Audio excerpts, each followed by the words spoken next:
I'm Carol Holliday, author of The Food Ain't the Problem, and I'm standing here right now to tell you that I am almost pain-free in my left knee. Now, I could have been done with this a lot sooner if I had just simply done what I was told, which was remove the inflammation from my knee and do some exercises to strengthen my rear end.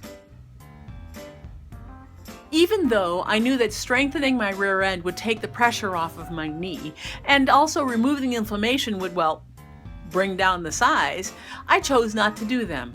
Why? Because, after doing the exercises for a little bit, I started to feel a little bit better and I let it slide.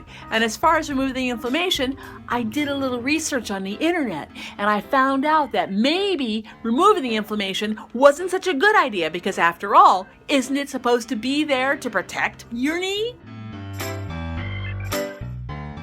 So after a year and a half of this constant annoying pain, I finally went to a physical therapist, determined that I was going to do exactly what that person said.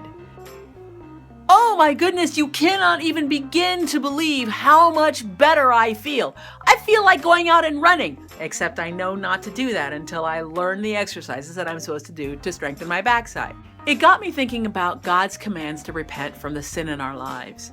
There are so many times that there are things that God commands and we think, maybe we can get by with doing it for a little bit and then let it slide.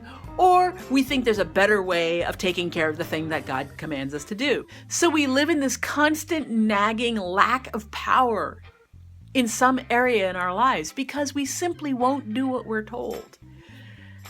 The Bible is really simple.